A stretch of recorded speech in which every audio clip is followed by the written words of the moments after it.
if you look at his legs, this guy is like 2 sequoias for legs, and he moves the golf ball. He hits the ball hard. He hits the ball harder than anybody that you or I probably play with routinely. Certainly that we play with routinely. And so you got a guy here that, is plus 180 mile an hour ball speed plus off the driver, playing a 3-wood. That some would say at face value is like more of a game improvement 3. It's meant to launch higher, get the ball in the air a little easier, which, can be an issue for people with not as much swing speed, blah, blah, blah. Well, let's do this thing. I'm holding a spoon. What's up, everybody? How you living? Noputtsgiven. I just happen to have a spoon here, so I thought I would hold that. I might use it as a physical tool throughout the show today. I don't know. Half the utility of a spork. I'm just saying. That's true.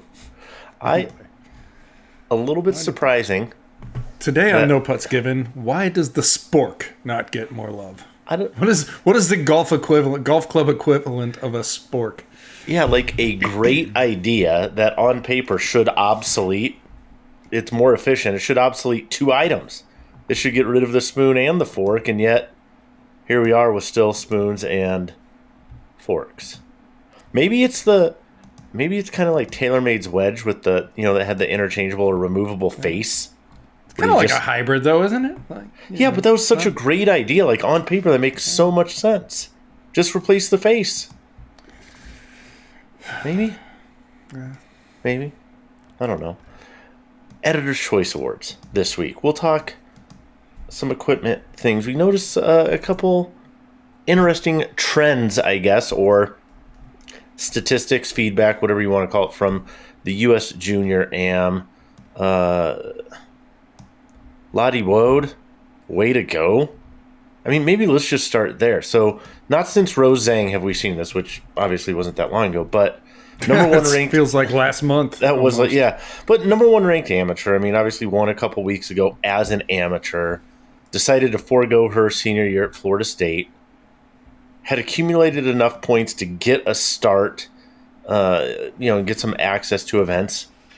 So she has her first event as a pro this week at the Scottish Open. Again, from amateur right to the pros. What does she do? She wins the damn thing. Just wins it. In her pro debut. Wins it.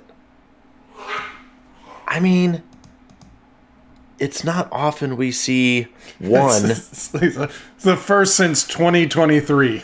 Yeah. But feels like it happens every 2 years. I'm just saying. I know, but before that, this is maybe a terrible thing to say, but again, if this were on the PGA Tour, if this were the equivalent of the PGA Tour, it'd be the lead story. I mean... Well, yes. If you're going to win in your debut on the PGA Tour, you have to beat Scotty Scheffler. And so that in and of itself makes it, elevates. But you got to beat, Nelly Korda. You got, seasoned vets, and, I just think that's a remarkable accomplishment that, maybe Rose Zhang ruined us a little bit on that, but this transition from amateur golf to professional golf, it seems on both the men's game and the ladies' game that players are doing it with more regularity and more frequency and winning sooner now than they ever have before. Kids these days, man. I will tell you what. These days. Kids these days. And because we do it on the other side, I'm just going to go through her what's in the bag real quick. She's Titleist through and through. So she is a full bag of Titleist gear working from the inside out. We got irons, the new T150s, TSR2 hybrid, TSR3 driver, which, again, TSR3 might go down as one of the better all-titanium construction drivers of all time. Obviously, Titleist moved away from the all-titanium construction after that. GT2 fairway wood, which I happen to really, really enjoy as well. Titleist Pro V1 golf ball. So, SM10 wedges, so yep. There you go. Low bounce K making an appearance. Not surprising, we're seeing that one show up a lot more. I feel like we haven't talked about it as much this year as last, and maybe that's because Rory is not carrying it. Yeah. But no. I mean, could be. It could be. Odyssey, white hot Rossi putter though. So there's I know. exception. That's the camera. I mean, that's an interesting one. If for nothing else, you look at, we tend to see what, right, on the PGA Tour, Cameron and Odyssey tend to be 1 and 2 in any given week. It's usually pretty close. Beyond that, we've said, hey, Odyssey kind of dominates worldwide tours, and here we see a Titleist staff or a Titleist all the way through the bag, everything, even down to FootJoy shoes, etc. Odyssey putter. Interesting too. The iron set is actually like it's T150s, but it's blended between a 2025 5 iron and 2023 6 through pitch. So a little different there, I guess. The right answer for you may not be the stock answer for anybody else. So, yeah, I mean, I think that's pretty wild. Do not forget, 40% off at Cozy Earth using code NOPUTS. If you want, this may not be a selling point, but if you want to sleep in the same sheets that I sleep in, or wear the same pants that Tony wears, or wear the same pants that Tony wears, I am care about sheets years old, and I'm not proud of it, but they're nice sheets. They really are. They are. If you want them, check them out. They're a smoking deal now. 40% off. All you got to do is use code NOPUTS. That's it. Flipping to the other side just real quick. Kurt Kitayama, I think it was second PGA Tour when, I mean, it was wet. It's not a really exciting course. Talk about TPC Twin Cities up in Blaine, Minnesota. We're to that really interesting point in the year where guys are fighting tooth and nail for every point because of what happens here after next week, which is the last regular season event where players more or less kind of know what their status is going to be headed into the fall. Top 100, top 70, so on and so forth. So the events are keenly important to these players. Other than that, it's kind of a boring event. The course isn't that exciting. It's a birdie fest for the most part. So what you're saying is it matters, but not to you. It matters to me because I'm a sicko that watches, but for the vast majority of people, not so much. However, matters a lot to Kurt Kitayama. Had his brother on the bag. Anything jump out to you about his bag that maybe, your everyday consumer might learn something from? I mean, a couple things. One, his GT3 is an 11-degree model, so that's going to be certainly higher lofted than the majority of what you'll find on tour. 3 wood, so the GT1 3 Tour. We've talked about this. An interesting one, kind of this model originally designed for the moderate swing speed players, evolved to moderate swing speed players plus anybody seeking a little more height and spin, kind of that flatter, kind of squat profile, easier launching, and then kind of takes off a little bit on tour. So he's playing that 14.5 3 Tour model. 7 wood. I mean, once upon a time, we'd be like, oh my God, 7 wood. Now we're like, pretty routine there. TaylorMade irons, P7 CBs. Yep.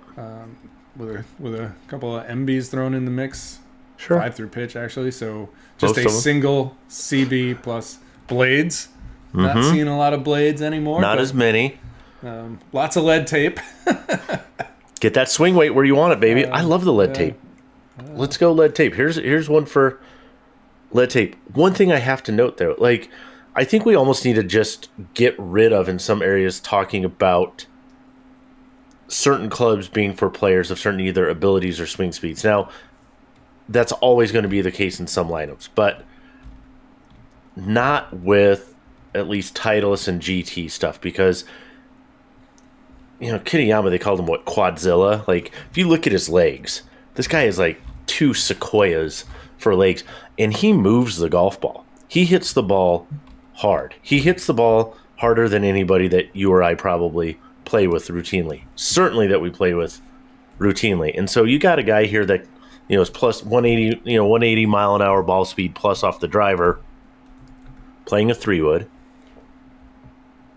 that some would say at face value is like more of a game improvement through. It's meant to launch higher, get the ball in there a little easier, which, can be an issue for people with not as much swing speed, blah, blah, blah. Well, I think that's just nonsense at this point. I think you just have to go, what launch and spin do you want, and which club head fits that launch and spin? Keeping in mind, launch and spin aren't necessarily always going to line up with a certain swing speed. Yeah, we talked about it. Like, it's the same thing with golf ball. I think broadly, golfers need to think differently instead of... It's always, call it a puzzle, if you will, but swing speed is just one piece of it. And it's really like, okay, what do I...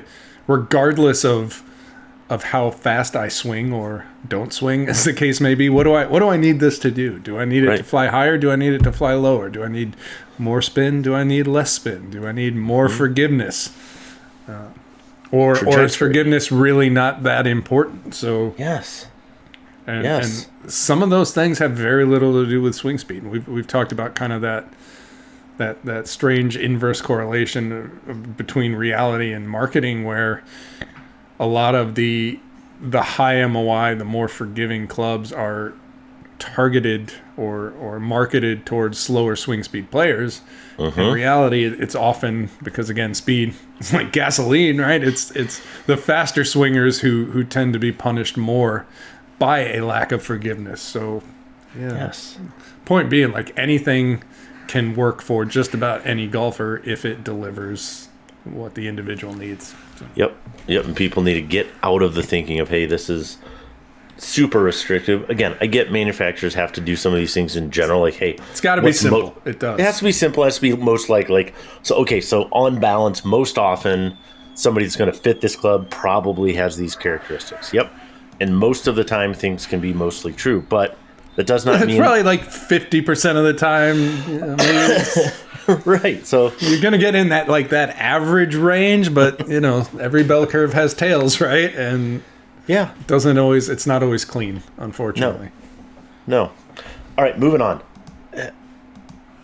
Looked at some data from the U.S. Junior Amateur. So this was the Junior Am, that took place down at Trinity Forest in Texas. These are your best amateur players. So we're thinking high school kids, largely, right? We're thinking junior golfers, the next crop of college golfers. Sometimes these guys go right to the pros, generally not, but this is your next wave in general of your better teenage players. And the equipment that they're using shocked me. I sent you the photo, the info. What shocked you most about this? So let me see. Let me bring this up here, because I glanced at it briefly and then immediately forgot everything in the graphic. Sounds fair. Oh, here we go. So, well, it's a Titleist graphic, so I'm going to assume that things look pretty good for them. Let's see. So, 79% using a Pro V1 or Pro V1X golf ball. 44% playing Titleist drivers, 41% Titleist irons, 55% Vokey wedges, and 31% Cameron putters.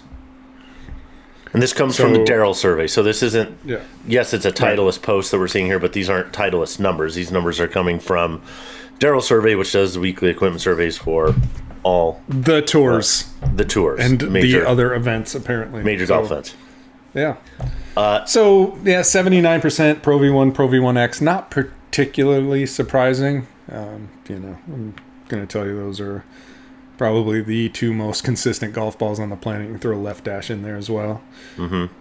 So again, not a shock, and it's one of those things by reputation for sure. Right? Like a lot of these guys grew up with all of them, right? Titleist, the number one ball in golf for as long as anybody can remember. So that checks.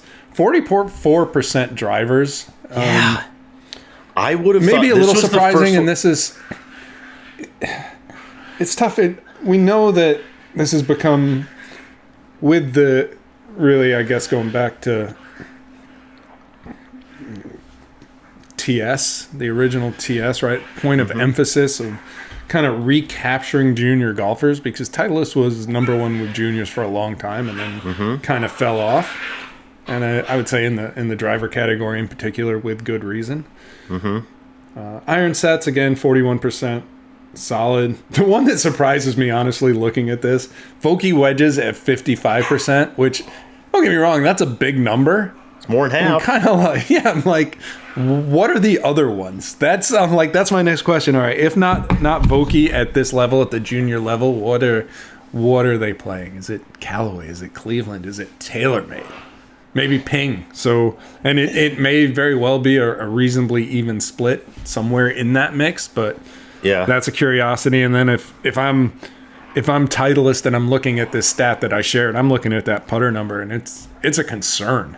Because I 31% it's a good chunk, right? Yeah, it's almost a third. I mean, it's not nothing to and shake it may very well be number one in this event, right? But I mean, I think we know kind of the state of Cameron putters.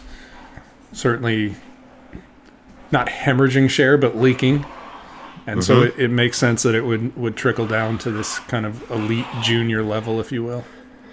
Yeah, my take on this, I mean, again, numbers are just numbers, but it's kind of the story that they tell, the picture that they paint. 80% is almost 100%. And I don't mean that in the sense of, like, I understand it's 21% difference. Like, I'm not just rounding. Is that how you got A's in high school? Exactly. That is exactly how I get my GPA high. Was basically 100%. 80% is almost 100%. It's almost 100%, except when it isn't. But when you look at, like, a tipping point, right? I mean, we look at these products that, like, dominate a market. Take, like, a Golf Pride grip or something, and the number they would throw out a lot was 80% of pros using that grip, where it almost feels ubiquitous. I feel like 80% gets us largely to that ubiquitous standpoint where it's like, yeah, I kind of feel like that's all that I see. The iron wedge thing is interesting, because if you have 41% playing a Titleist set of irons, that means 59% are not. Of that 59% that are not, theoretically 45% of those are then playing wedges other than Vokey. So, like, I would love to know the mix of that iron wedge situation in there. And the driver number feels a little high to me, 44%. When you consider, and this is not a commentary on Titleist, because I play the GT3 and I absolutely love it. It's yeah, but how good we've seen other drivers are. Particularly, I would call out Ping and Callaway, and it's just like, given the other ones that are out there. I mean, you can throw TaylorMade in there as well from a heritage standpoint. TaylorMade's historically made fantastic metal woods, and so given that space, and if we were to put retail numbers on top of this, Titleist would not be at 44%.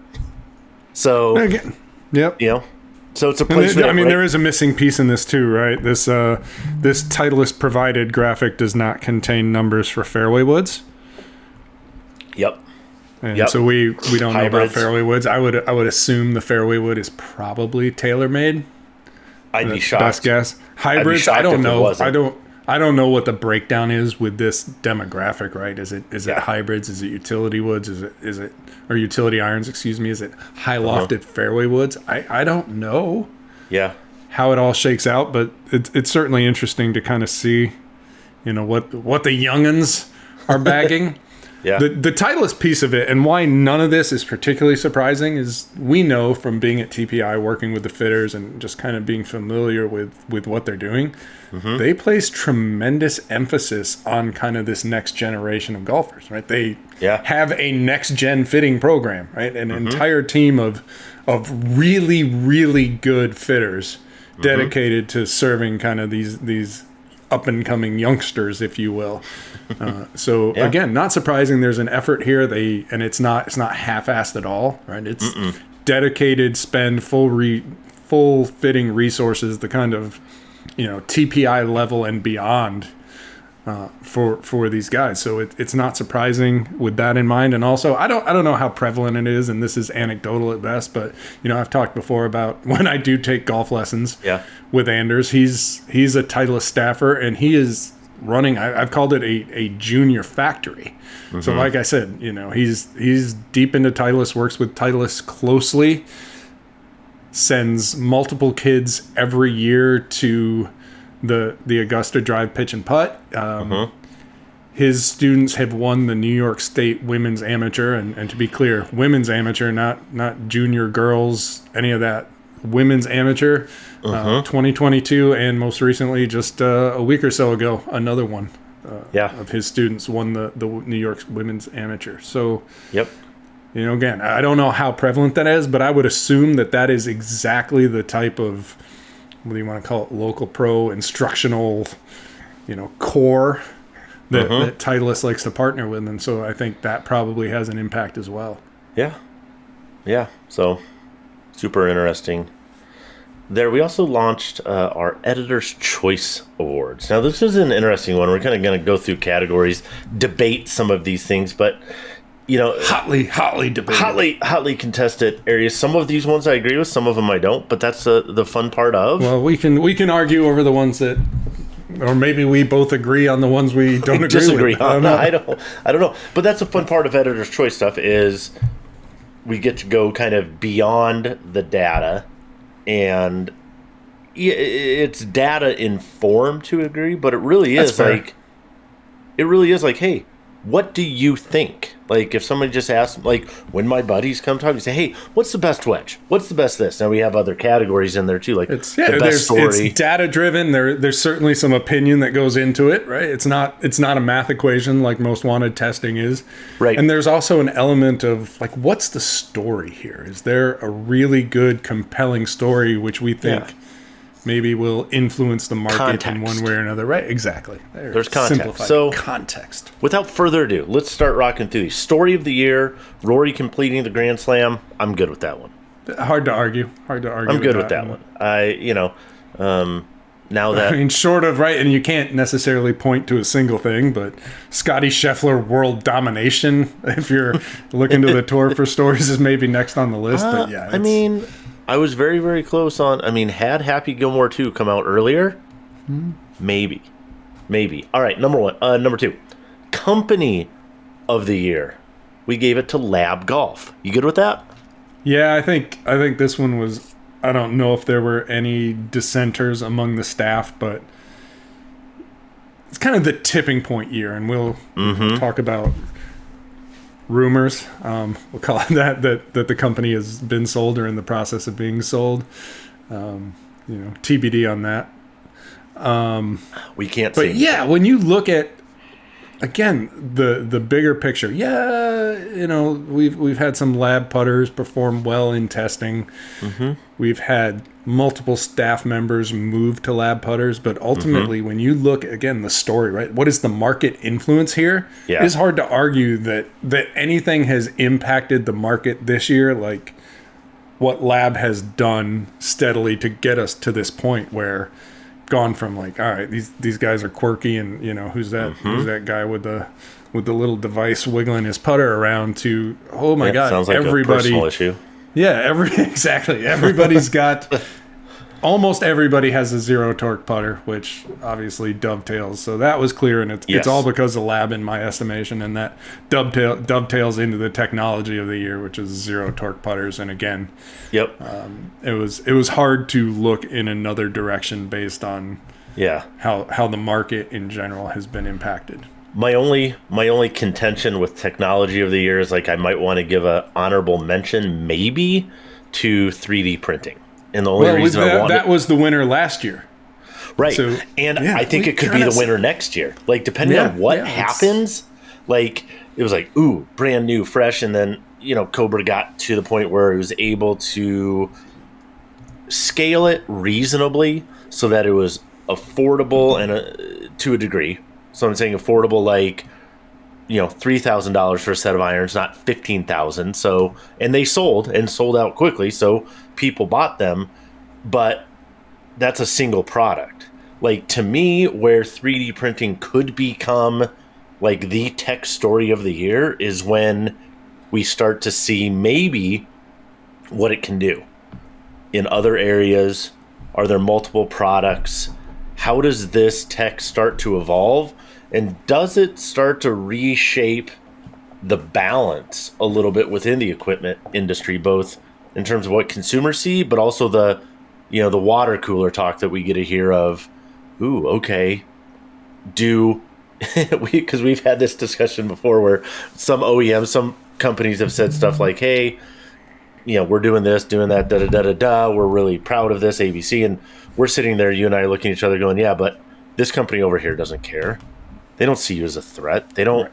That's great that you're doing this, but honestly, they're not even noticing. Does 3D printing become something that Callaway, TaylorMade, Titleist, others are aware of, but really notice? Well, and there is a difference, too, in terms of what golfers will see and what golfers will notice. But and that is the distinction between fully 3D printed products and 3D printing that enables other products that maybe aren't 3D printed, right? The prototypes and things like that. So it's already exceedingly common across the industry. I would wager that anybody of any scale is doing a fair amount of 3D printing now. It's just, are there restrictions on what can be brought to market based on intellectual property and things like that we talk about? So yeah, it may never be widespread. You may never see, it may never become like a zero torque thing where everybody has a 3D printed commercialized product, at least not until, down the road. But short term, I think it's going to be Cobra. It's going to be Cobra alone, and then we'll see. But again, everybody's using it in some capacity. Yep. All right, driver, Editor's Choice, Titleist GT3. Any argument? No, this was one I was like, it's kind of a little bit torn because it didn't win Most Wanted. Nope, did not. But you look at the leaderboard, you go metric by metric, anything that we look at, for the most part, it was right there. You could have made a strong case, like a different math equation, GT3 wins. Yeah. And it's just one of those ones where, all right, it tested really well. Very good driver. And then it's like, all right, how many of our staff members have a GT3 or some GT model in the bag? Yeah. And then even looking at the test pool itself, when you ask our readers, like, okay, yeah, we've got the data, but which one was your favorite? Which one, what was the best looking, best sounding, most likely best to feeling? Buy? Which one would you like to walk out of here with today? And it came up so often. It was kind of like undeniable almost as much as it could be. Yeah. So, no argument from either. Like I said, I game it. It's my choice, so I'm not gonna haggle with that, obviously. Mini driver. I think we may get some disagreement here. So we put in mini driver. Editor's Choice was the TaylorMade R7 Quad. I support it wholly. You do? Why? I do. So this, again, like I haven't talked much about it. You're aware of it, but kind of the beginning of the year, I got kind of what I guess all the mini drivers or the four core, if you will, the ones that we're going to have you're going to see the most of. So R7 Quad, the Callaway Elite, the PXG Secret Weapon, and the GT 280. And I really thought I would gravitate towards the GT 280 with the smaller footprint. And for sure, I like it. It is a solid number 2 on my list, but kind of rotating these through multiple rounds and playing the front 9 with one and the back 9 with another and reversing and, kind of hitting a bunch of different shots or, using it off the tee, trying to hit it off the fairway. And I will say, like, I'm okay at hitting it off the fairway. I'd rather be hitting a 3-wood, but I also found like that's not a shot I really need to hit a lot when I'm kind of out there and kind of analyzing the reality of it. And just kind of the off the tee performance for me, it was just undeniable. Like just felt like automatic, and it still feels automatic, where I'm like, yeah, this is going to be, it's going to be a high draw, and it's going to be down the middle, and yeah, I'm going to lose a little bit of something off the driver, but on tight driving holes, so at McGregor, for example, number 2. Most of them. Yeah, number 2, I use it number 15 even, so this gives me something that I can hit off the tee on 15 and confidently feel like, more often than not only am I going to be in play, but I'm also going to be in a good spot for the next shot. So and this is, again, we've got testing completed. I don't know that we've crunched it yet, but this is the one. You talk to Philip, right, who runs all of our testing. Like, he would tell you, like, oh yeah, no, this is the one. Yep. So here's my thing, and you're gonna say, well, of course that's how you feel about this. I have not spent any time with the TaylorMade product, this one. So you're like, well, how can you say that's not the editor's choice if you haven't even spent 5 minutes with it? That's a fair point. It's a fair point. My struggle with this is, like, I feel like the mini driver world is so, almost in a sense, unique. Like, companies are coming up with different stuff. Like, we know that Cobra's had one out there. We've seen it in different prototype variations, whatever, might come to market, might not. What you need out of a mini driver, to me, is like super player dependent. And for me, I have to be able to hit it off the deck. And so that's my concern. That's where the 280, and that, like I said, full admission, I've not spent a significant amount of time with multiple models throughout the year. So that might change my mind. If I hit the R7 quad, the thing I do really like about the TaylorMade is they've kind of created a category where they can lean into the nostalgia. Like, I like that as a placeholder for where they can kind of dive into that. But at face value, like, I need something that's that's really designed to be more playable off the deck, not as a second driver, but really as a kind of 50-50 type situation. So that's my only hesitation there. But that moves us into the fairway wood, something we just talked about because it was in the bag of Kurt Kitayama. Titleist, yeah, and for exactly that reason we went to the GT1 for this award. It was, in a year of, I don't want to say, it wasn't a down year for fairway woods. It was fine. It's also hard to get them to it's hard to get excited about them. Yeah, it was fine. But this one, again, the fact that you had this GT1 escape the box that the 1 Series was in, where it was just like this slow swinger thing. Yep. Titleist made the offering more robust, more versatile from a fitting standpoint, and then kind of to see that trickle up to the tour, where I think like 25% of Titleist fairway woods right now in play on tour, GT1 roughly, and then trickle back down with the stronger lofted 3 tour model. So again, this is a case of, is it the best performing fairway wood for everybody? Of course not. No, but the story here and how it came to be and how it's kind of, really escaped the box that Titleist originally put it in. We're like, yeah, that's the one this year. That's what we're going with. Yep, would have been, to me, very easy to have a couple honorable mentions in there, but they kind of got lost in the fray as well. I mean, we saw through our member testing and some other things, the Callaway Elite. Biggest downside to me is lack of adjustability in higher lofted models. But really like kind of that speed step design and where they're headed with that. And TaylorMade's always made good fairway woods. It's hard for them to make a bad one. We see QI10. I know that's not this year, obviously, but QI35. When you look at the specs, if you just took the mass properties alone on the GT1, I think you'd find a lot of similarities between GT1 and the core fairway wood from TaylorMade. And so, would be easy for me to put 35 in there as well. But that's already kind of been there. This is a new and different thing, for Titleist. So totally fine with that. Hybrid Ping G440. Yeah, this was a choice that came largely from the guys at the facility, knocking around the new stuff. I can't say too much about it. I'm not personally a big fan of Ping hybrid shapes. Right. Really, just kind of you know, a little bigger than I like. The you know, even kind of the alignment graphic isn't my thing, but I mean, based on if 430 performs or 440 performs like 430 in testing, it's, you know, it'd be hard to argue with. You know me, I'm going to tell you, like, my personal choice was GT3, kind of the hybrid. That's I was going to say, what hybrid? Do you still have that one in there? Yeah, I've kind of been playing it in lieu of the 7-wood. I'm just kind of, you know, you just get in places where you're struggling a bit with the 7-wood for whatever reason. So thought I'd mix it up with the hybrid, and I've been happy with it so far. So yeah, it's interesting because historically, and you might resonate with this too, but historically, I think one of the most underrated hybrids, doesn't get the love that it deserves, is PXG.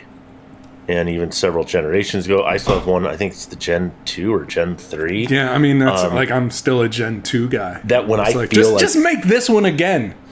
I know you're like trying to make it better, and hey, good for you guys. I appreciate the effort, but just make this one again. Yeah, and we're not going to give an editor's choice award. Let's just give this shape, right? Like, yeah, we're not going to give editor's choice for something that's, you know, several design cycles old, but it does illustrate, right? Hybrids, a good hybrid is worth holding on to. Hard to get rid of. All right, utility iron. This is one I'm going to disagree with. So we have the TaylorMade PUDI, or PUDI, I believe, as you like to call it, the PUDI bomber. I get the cool factor. Yeah, this was like, look, on its own, the PUDI is a more than competent utility iron. But this is one where, like, and TaylorMade has done this before. They did it with the stealth bomber as well. This is a category where they kind of use it as an excuse to have a little fun. I just think this was so well executed on an already pretty good utility. We're like, yeah, let's give them a nod here. Is it going to be the best performing for everybody? No, but we hadn't spent a lot of time with the Ping IDI, so that would, you know, I think fair to say we have high hopes for that given what we loved with the crossover. But yes, the reason I disagree with, or the reason that I would have put something else in there, like Strixon, you know, like new Strixon, like, because it performs so well and it's available over a variety of lofts in different situations. Even you know, when you look at what Titleist did in terms of kind of how it changed the shape, whether it was 2-iron, 3-iron, 4-iron, etc. So when you just make it a 1, you don't have to change the shape. I know, but so, like, to me, that's cool, but it literally is one option. It's one iron. It's one thing. Like, I'm fine with it. I don't like that. I mean, I'm fine with it as a product. I just don't like it as, like, the choice of, hey, this was the best, because it serves the choice of, hey, this was the best, because it serves, I don't know how many. But it's cool. Like, this one, look, I mean, it was swayed by the cool factor, for sure. Because, again, story counts, fun counts. So I know, and that's why it's subjective, and I get it. I would have picked, you know, something else. But moving on. Players irons, most wanted winner, ZXi 7. Yeah, and it's just one. Again, when you have a test pool, right, you bring in 20 guys to hit an iron, and there are so many of them, whatever it is, iron, driver, whatever, and they're like, oh my God, I love this thing, and the numbers back it up. It's hard to argue. So, you know, maybe you could make a case for the Cobra 3D printed tour iron. Yeah. You know, Titleist obviously always in the conversation with T100 in this spot, but yeah, we just undeniable, I think.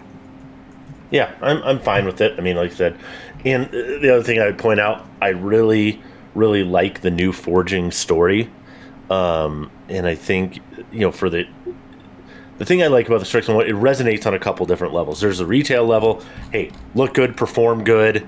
Maybe a brand you haven't thought of a whole lot. They're certainly not overpriced for what they are. It's an awesome, awesome product.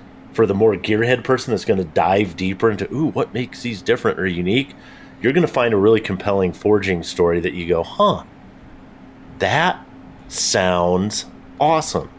And it is, in fact, awesome. And so, to me, it hits on a couple different levels. So, yeah, I'm totally good with that one. Player's distance, we'll keep rocking here. Titleist T250. You hit it, I hit it. We were out there playing it. We don't have these results yet, I don't believe, right? Players distance. Well, this one, so this will not be in. It won't be in it anyway, will it? So no, it was late to the party. But again, this is one where I think a lot of this comes down to this being the iron we've been waiting for Titleist to make. Yeah. Kind of danced around it, I guess, for a few generations, and then got close last year, or last time, I should say. But the plastic badge. Yes. Just felt out of place for the category, and you just wanted something that looked like what you expect a player's distance to look like, or player's distance iron to look like. And so, P790, sure. Mizuno's got great stuff in that. Yep. And that was going to be my honorable mention was P790. Yeah. PXG has been doing a lot of stuff in the category, and arguably is the reason why the category exists. Although, Titleist, I'm sure we've had this conversation. The TMB hey, look at everything in the category, and then go back and look at the TMB that predates it, and tell me who's borrowing from who, right? So fair enough. But we think like this is just going to be a tremendous iron for Titleist. Like I said, the one that has been missing. Throw in the launch spec. I know, and that's okay, and that's kind of a bridge to the game improvement iron a little bit. The thing I'll say about Titleist is in player's distance, the T250 is the one I'm most intrigued by because I want to see how it does perform, market response, etc. The P790, like I said, would have been kind of my easy choice or the go-to because it's a quintessential player's distance iron. It's because it's P790. People love it. They made small improvements. It is an iron that people absolutely love in that space, and I think for good reason. So I would have been okay with either one of those there. And I'm going to be really interested to see when these things start selling, what the handicap distribution is. Again, not really a great metric from a fitting standpoint. You can't look at you're a 14 handicap, you need this one. It's quite a bit more nuanced than that. But let's hope. We've said the allure of P790, or what intrigues me and fascinates me about it, is that breadth of player that plays it. And again, anything from kind of mid to high single digit all the way up to 20-something. So, probably the greatest range of players of any model in the marketplace. I'm going to kind of combine. We got game improvement and super game improvement. We talked about super game improvement last week a little bit as a category that might need some kind of redefinition. But we have two HL models in here. We got a Callaway Elite HL. And again, for all the things the industry can't ever agree on, HL we're going for more like high launch. Yeah. Titleist has their LS launch spec.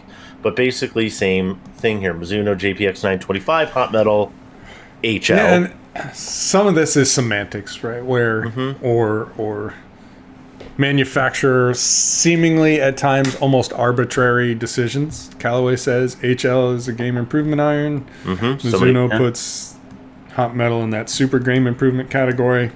Very similar.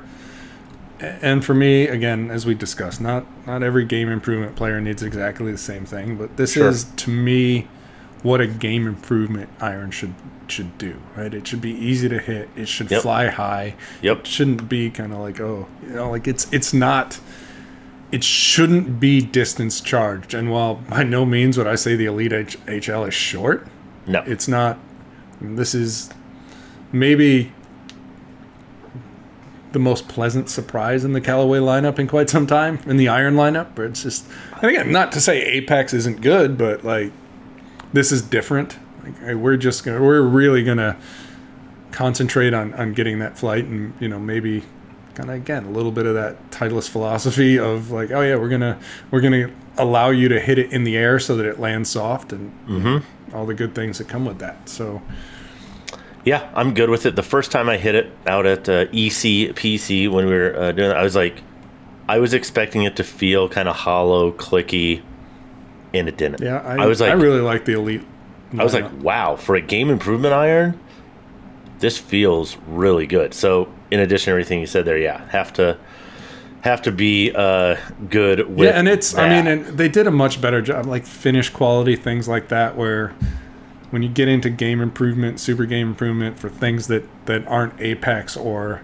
aren't kind of that fusion type product with a ridiculous price point, like Callaway has not put any particular effort into really making them look nice, at least from a longevity standpoint. Right. And this time, this is just a much different experience. So wedge, we put Cleveland RTZ. I think largely on the heels of the new Z alloy bringing an entirely new metal that did not exist previously to the industry. It's hard for me to argue with that, particularly the fact, and this probably isn't of any surprise, it's not a new year for Vokey. So we're still in the second year of SM10. So, I mean, we're almost in. I was thinking about this is like, and again, you can win, and as we get down the list, you'll see it. Like you can win multiple years, but sure. And like Vokey SM10 is SM10, very good wedge, but not as exciting in year two.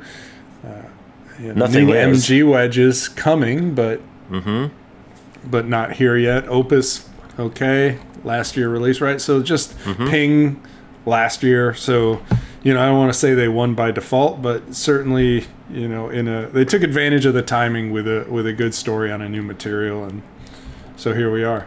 Yeah, I mean it's one of those places where had Cleveland kind of trotted out the same old. It might have been a category that we looked and said, nothing really percolated to the top, but that certainly did. Blade putter, mallet putters. Zero torque. This was straight most wanted winners. This was just straight most wanted, right? Like, so, yeah, and it's hard, like with a putter, to argue something differently. And again, it's putters are tough. So I'm fine with it. It's all right. Yeah, I'm not the putter guy. I'm not going to be. We'll get Dave Wolf to chime in. Golf ball. I'm great with this one. MaxFly Tour X. The reason I'm great with this one is it made it to Tour. Ben Griffin has won a couple times.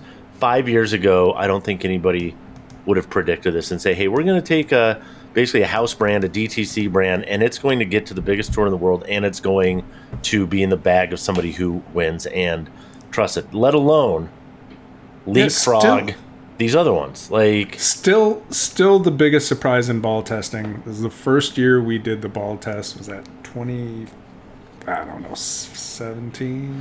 don't know, in dog years it's probably like 45 years ago. Yeah, it was the year we stayed with Wendy and Ray. God bless you, Wendy and Ray. Airbnb, so with the wine OG and ball cheese test. day. Yep. And that was one where like it's like they had just come out and we're like, oh, whatever. We like to have one-offs and weird stuff in the test. Did we ever test Odin? And this was before we did any of the ball lab stuff. We didn't know a tenth of what we know about golf balls now. We're just like, it's a house brand. Come on, how good could it be? This was before we knew about Foremost and the quality of the Bat Factory.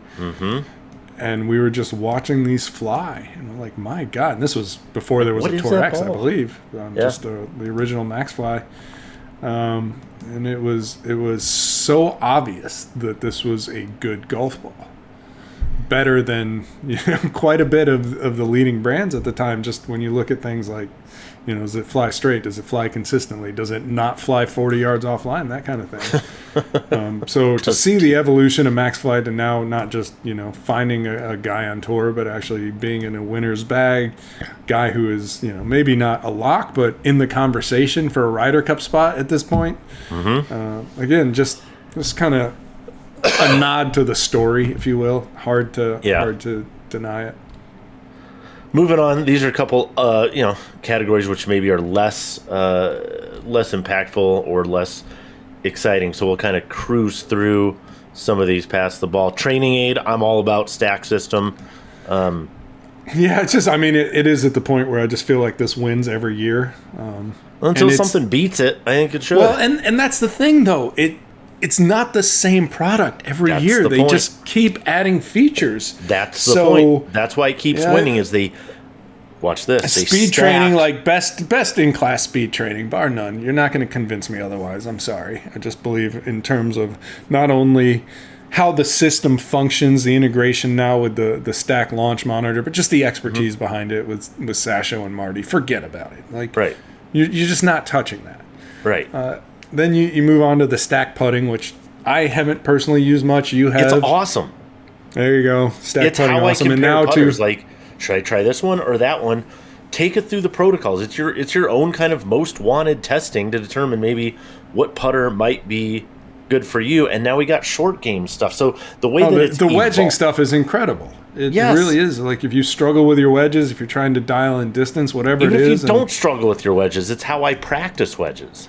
And again, it's one of those things where, it very sneakily kind of looks at what you're doing, and if it identifies a weakness in your game, it's going to keep serving that up to make sure that you're addressing those weaknesses. So again, it's just same product or the same name, hardware, but if you want. it just it's like hardware, software. just keeps getting better. So there you go. Yep.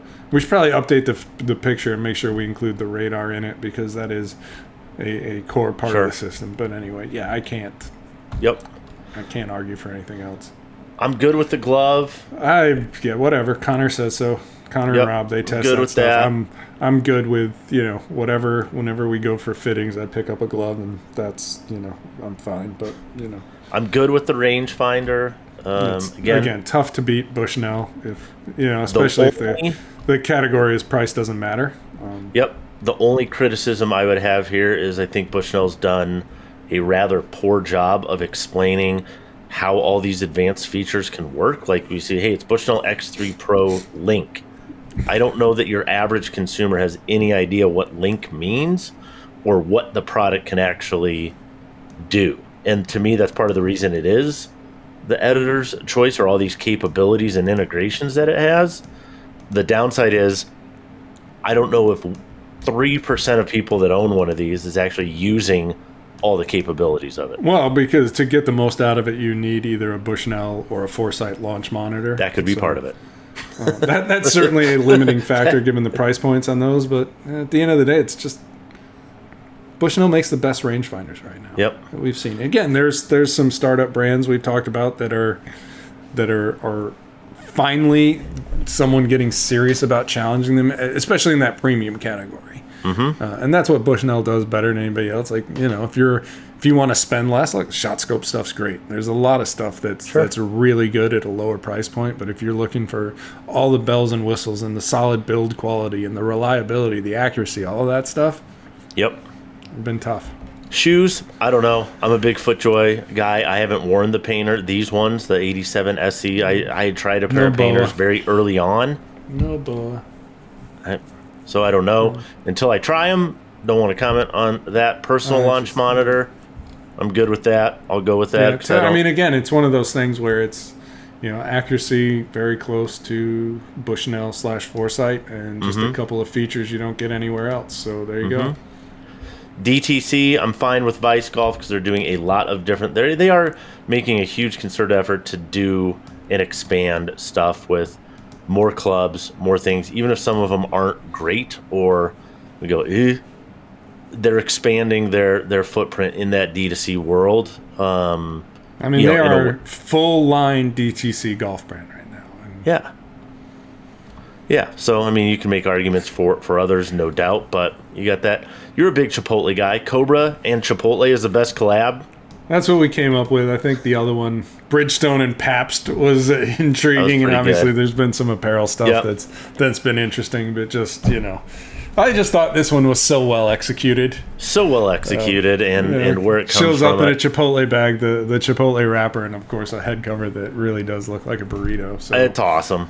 I think it was so well done, and that's kind of, we go with that as our best trend of the year, these kind of limited edition collabs, drops, and things. Nothing new here, but it certainly feels like it is just accelerated. And it's a lot of it. Some of it's like, all right, whatever, dude. But some of it's really cool. You're starting to see, even things like, I just got the email today on the TaylorMade limited edition stuff for the women's Open Championship with the Dragonborn collection. So really leaning into to Wales and, perhaps a hint of Game of Thrones as well. So it's just cool. It's fun. You don't have to buy it. Whatever. Comeback Company of the Year, Mizuno. I love this one. Yeah, this one required some outside the box thinking to get us but here. I love the answer here. I fully support this answer. Yeah, and it was one of those things where, like, Jesus Christ, we can't do Ben Hogan again. Like, I'm so tired of Hogan coming back and then going away and then coming back and going away. Like, enough. Right. Ben Hogan. Right. So it's like, all right, what's bad cold who's sore? come back? And again, like, I know somebody's like, Mizuno. What do you mean comeback? They never went away. They've been here. They're growing. All this stuff. Yeah, I agree with it. Like I said, requires some outside of the box thinking here. Mm-hmm. But the reason we gave this award to Mizuno, we really wanted to focus on the better player offering, because with the rise, and Mizuno concedes this, but with the rise of hot metal and some of the stuff they've done that's very technology rich, even into what was the MP line, and certainly JPX, kind of got away from its core identity, right? This, like, the idea of making single piece, great sounding, great feeling forgings better than absolutely anyone in golf. Mm-hmm. And so with the Signature Series, S3 and now S1, Mizuno has really kind of re-emphasized the core audience, the better player, the guys that kind of built the Mizuno legacy, if you will. Yep. Kind of dedicated itself to making products for those guys again. And in a way, like, just tremendous execution. So yep. That's the rationale there. I love it. Anything else on the list you want to point out? Let's see. Four Links Golf. Good story. Cool. Johnny O for apparel. Okay. You know me. I'm a hardcore shoes guy, but I can't argue. Big up to D Nebs. Yep. Women's apparel. Bennett. Kind of a Bennett and probably Ingram here on this two women show making these decisions. I have no particular. I have no dog in that fight. I need to talk to our graphics department over the Callaway turn stand using the Augusta ball. Seems like a thing. But yeah, like, so limited edition golf balls all the rage, and this was like, all right, admittedly, hey, which ones did I enjoy most? Like, all right, yeah, there's some Shark Week you stuff. You wrote about most of them, so I feel like you can have a little more say there. I will admit the Happy Gilmore one was a bit of a disappointment for me. And I can't fault Callaway. Callaway's hands were a little tied behind their back. Yeah, I can't fault him for it. But yeah, that one was kind of a letdown. But I really like turn stand, kind of a nod to the most important spot on the golf course. Absolutely. So, what keeps us fueled, keeps us happy. All right. That's a lot of stuff, man. We yapped a lot about that stuff. Last week for official PGA Tour event. This week in the regular season, we got that. We may have some other stuff coming. Oh, and I bet by next week we're going to be able to start talking some golf ball stuff. We're going to have. Yes, we are. Yeah. So we'll have. You heard it there. Tony just said we'll have some definitive results It is all loaded. We have all of the data. It's all in our little data crunching tool. We have answers. So. Yep. And last thing, I will answer the most popular question I've gotten so far. I'll answer it right now. Go ahead. That question is, what is the best golf ball? The answer is there isn't one. It really depends on your needs. So you can't look at it and go, yeah, this is the best ball. Absolutely, bar none. Golf ball is way more nuanced than that. So, Trick question. Well, ladies and gentlemen, that is it. I appreciate your time. Appreciate you watching. Let us know what you got. Ask us questions, this, that, and the other thing. Until then, we out.